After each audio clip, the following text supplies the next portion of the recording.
Chapter 2. It's a bird! It's a plane! It's a... UFO?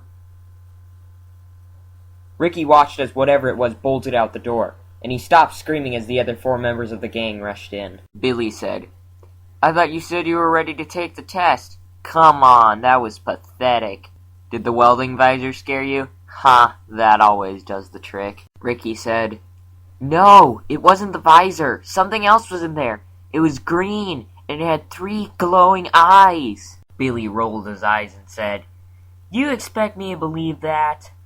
Ricky turned and looked outside the warehouse and said, "Do you think that's made up?" Billy and the others looked up into the sky. A huge triangle-shaped object was hovering in the air.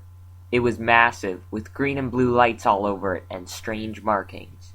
2 seconds later, it disappeared in a cloud of green dust. Billy rubbed his eyes. He just stood there, and then he opened his mouth, but all that came out was a puny squeak. Then he said, "I think I've been watching the Late Late Show too much."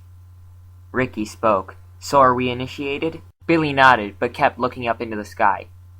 Ricky high-fived Quinn, who had begun drawing up the ship in his notebook. The next day, Ricky stood in the office of the sheriff, and he said, "Honest, sir, I saw it with my own eyes. Ask Billy and Quinn. They saw it too." Sheriff Mitchell said, "I'm sure you did, Ricky. Now please, I have work to do." Ricky could tell he wasn't getting anywhere, and walked out of the police station with his head drooping. Quinn stood outside waiting and said, "Well?" Ricky shook his head and said, "He didn't believe me." Billy spoke up. "I knew he wouldn't. Who would? I sure wouldn't believe you if I hadn't seen it with my own eyes, too." Ricky said, "So what are we going to do about it? The police won't help us, and it's obvious that that thing was an alien or something. We can't just let them, invade Earth." Billy said, "Search me. I haven't the faintest idea who we can talk to. Nobody would believe us." Suddenly Quinn's eyes lit up. "I know who will listen to us. Grandpa Horace." Horace wasn't really their grandpa. It was just a name used to refer to an old man who lived on the east side of town in an old mobile home. Rumor had it that he had gone crazy, but the kids knew otherwise. Horace used to be a psychologist and later an astronomist, and the last person to go crazy was somebody who had been in the field of mental health. Steve ran up to them panting and said, "Sorry I'm late. Sam and Pete said they both had dentist appointments today and asked me to tell you guys." Billy said, "They're always busy. Oh well." The 4 of them grabbed their bikes and pedaled down to Grandpa Horace's mobile home. They reached it, and Billy rapped his hand on the door. Nobody answered, and he looked closely at a note taped to it.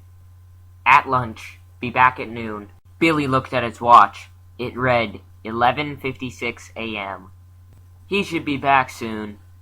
The boys began looking around for a pebble or an interesting rock to look at while they waited, and soon an old Jeep pulled up to the trailer.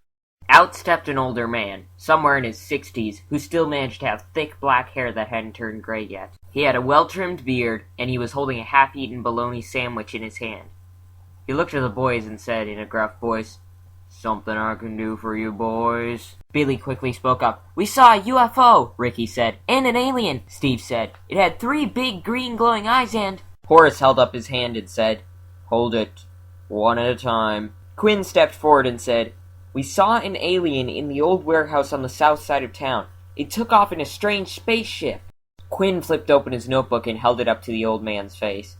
Horace pulled out a pair of reading glasses from his coat pocket and put them on. Then he looked at the drawing. His jaw dropped and he said, "Come inside, quickly." He pulled out some keys and turned one in the lock. Then he opened the door into a small, very messy old room filled with a stove that was covered in dishes, a couch with a week-old donut, and some rags.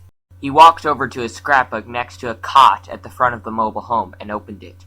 Then he looked at a black and white picture of himself looking through a telescope. He pointed to one corner of the picture and said, "Is this what you saw?"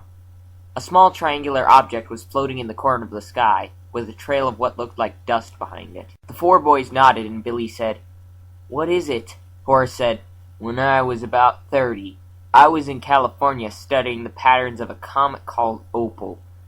While I was there, one night I went out for a late-night walk and saw this ship. I kept going towards it, and soon it landed in a wheat field nearby.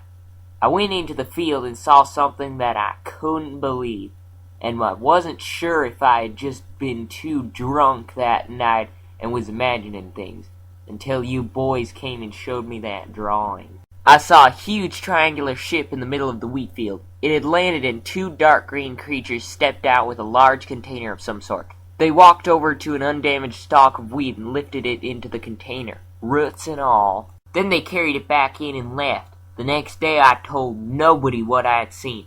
They would throw me out for drinking on the job for sure. Billy said, "So what do we do now?" Horace said, "Well, to start with, we can read my recording of seismic and astronomical readings last night. I have an old computer that records them, just in case something interesting happens." Horace walked over to an old, dusty desktop computer and brushed a McDonald's cheeseburger filled with old ketchup and mustard on it. Then he typed in a password, and a chart popped up on the screen. It moved steadily in the center for a few seconds. Then, suddenly, it jumped up and down several times. It continued doing this, and suddenly stopped altogether. Then it returned to its old pattern of moving in the center steadily. Horace nodded. "Yes, something did happen last night. Though I doubt even with this evidence that anyone would believe me. After all, my equipment is so old the police would probably just think it's a malfunction." Ricky said, "So what can we do now?" Horace said, "Can you boys show me where you saw it? I might be able to find some evidence or residue on the ground where it was." Quinn says, "Sure we can." Horace says, "Good. Meet me here tonight around 10 p.m. I'll be waiting."